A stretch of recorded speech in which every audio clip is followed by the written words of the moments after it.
Hello everyone, this is Jeevan Jaiswal from Main Academy and we are discussing about राजा राम मोहन राय। राजा राम मोहन राय के बारे में जानने का प्रयास करेंगे। इन्होंने कैसे समाज के क्षेत्र में, सामाजिक क्षेत्र में इन्होंने कैसे सुधार लाया और शिक्षा क्षेत्र में कैसे सुधार लाया, समाज में जो व्याप्त कुरीतियाँ थी उनको कैसे इन्होंने दूर करने का प्रयास किया, इन सभी के बारे में जानने का प्रयास करेंगे। ये कितने महत्वपूर्ण व्यक्ति थे तो इनको बारे में जानने का प्रयास करें। सबसे पहले इनके कुछ सामने राजा की जो उपाधि है वह एक उपाधि है, ना कि इनका कोई क्षेत्र में किसी तरह से कोई शासन था या स्थापित थे। तो इस तरह से कोई इसके शासन का संचालन नहीं करते थे। इन्हें सिर्फ उपाधि प्राप्त थी राजा की। इनको राजा की उपाधि जो प्राप्त हुआ था ये अकबर द्वितीय के द्वारा मिला था। अकबर द्वितीय जो मुगल बादशाह थे उनके द्वारा इन्हें राजा की उपाधि दी गई थी। इन्हें आधुनिक भारत का पिता कहा गया, इन्हें आधुनिक भारत का अग्रदूत कहा गया, इन्हें पत्रकारिता के जनक कहा जाता था। तो इनके कई अलग अलग इनके नाम हैं, इनको नाम से पुकारा जाता था, इनके अलग अलग टाइटल हैं। तो इनकी महत्वपूर्ण व्यक्ति थी। इनके कितने महत्व हैं इन्हीं के बारे में, इनके महत्वपूर्ण टाइटल से भी इसे जान सकते हैं। इनका जन्म 22 मई 1772 को बंगाल के राधानगर में हुआ था। इनकी माता का नाम तारिणी जो शैव धर्म से संबंधित थी और इनके जो पिता थे रमाकांत थे। रमाकांत जो वैष्णव धर्म को मानने वाले थे और इनकी माता जो थे तारिणी वो शैव धर्म को मानने वाली थी। इस प्रकार ये बंगाल के क्षेत्र में इन्होंने प्रारंभिक शिक्षा प्रारंभ की और इसका शिक्षा से संबंधित कुछ बातों को देखें तो इन्होंने पूरी तरह से जो प्रारंभिक शिक्षा प्राप्त की वो बंगाल के ही क्षेत्र में प्राप्त की थी। हालांकि इन्होंने बाद में उच्च शिक्षा के लिए बाहर चले गए। इन्हें अलग अलग कई भाषाओं का ज्ञान था, जैसे हिंदी वो बोलते ही थे, संस्कृत में कई भाषाओं उन्होंने रचना की, कई रचनाओं को इन्होंने लिखा और इन्हें संस्कृत का इन्हें ज्ञान था तभी इन्होंने लिखा था। इन्हें अंग्रेजी का भी ज्ञान था और इन्होंने अंग्रेजी में कई सारी किताबें लिखी थी। इन्होंने फारसी में भी ज्ञान था, फारसी में किताबों का इन्होंने रचना किया और उर्दू, अरबी, हिब्रू, ग्रीक, लैटिन आदि भाषाओं का इनको ज्ञान था। तो इस तरह इन्होंने कम ही आयु में बहुत सारे किताबों का इन्होंने ज्ञान अर्जन कर लिया था, बहुत सारी किताबें पढ़ी थी, इसलिए उन्होंने बहुत सारे किताबों का, कई भाषाओं का इन्हें ज्ञान था। इसके पहले देखते हैं कि इन्होंने अपने पिता के साथ कुछ विवाद हो गया इनके साथ और उन्होंने क्या हो गया अपने घर को छोड़ दिया और घर को छोड़ करके वे नेपाल चले गए थे और नेपाल में कुछ समय तक व्यतीत किया। उन्होंने बौद्ध धर्म के प्रति आकर्षित हुआ हुए और उस तरह अपने आप को बौद्ध के रूप में उन्होंने कई जानकारियाँ ली और वे बाद में फिर से क्या हुआ घर को आ गए।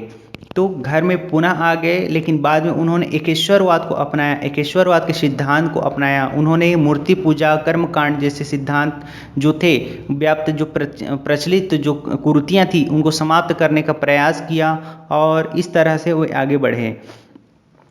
ये पहले तो एक यूरोपीय जो कंपनियां थी वो उनके साथ उन्होंने मुर्शिदाबाद में क्या किया, एक दीवान के रूप में कार्य करना प्रारंभ किया, लेकिन उन्होंने कुछ समय तक काम किया लेकिन बाद में उन्होंने छोड़ दिया। तो इसके कई सामाजिक सुधार इन्होंने किए थे।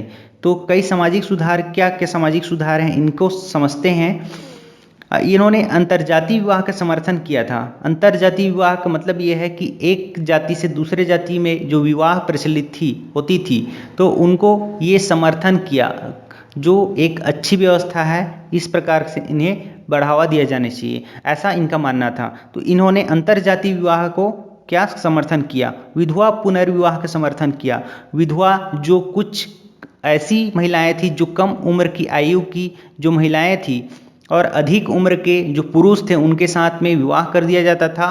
तो उसमें क्या होता था कि जो अधिक उम्र के जो पुरुष थे उनकी मृत्यु हो जाती थी, तो इनको विधवाओं को जो पुनर्विवाह की जो प्रथा नहीं थी, मतलब प्रचलन नहीं था, तो इन्होंने बढ़ावा दिया कि विधवाओं को भी इसमें पुनर्विवाह के लिए इन्हें समर्थन किया जाए।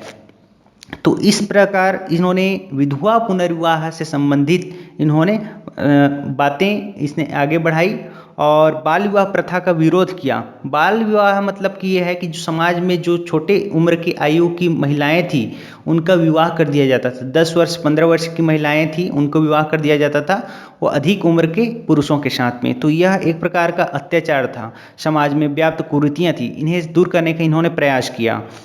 बहुविवाह प्रथा का विरोध किया। बहुविवाह का अर्थात ये है कि जो एक ही पुरुष हैं और एक ही पुरुष के साथ में अन्य कई महिलाएं इसमें विवाह किया जा रहा है समाज में। तो इस तरह से जो प्रथा थी ये घृणित प्रकार की प्रथा थी। तो इन्हें दूर करने का प्रयास इन्होंने राजा राम मोहन राय ने किया। इनके सबसे बड़े जो सामाजिक सुधार के बारे में देखें तो सती प्रथा का अंत है। सती प्रथा ये 1829 में इन्होंने विलियम बेंटिंक के शासनकाल में इन्होंने किया। तो विलियम बेंटिंक के प्रयत्नों से मतलब इसका जो सहयोग मिला था वो उन्हीं के साथ हुआ और इन्हीं के साथ में इन्होंने 1829 में इन्होंने सती प्रथा का अंत किया। इनके पीछे एक कहानी है कि इनके जो बड़े भाई थे इनकी जो भाभी थी उनका सती हो गया।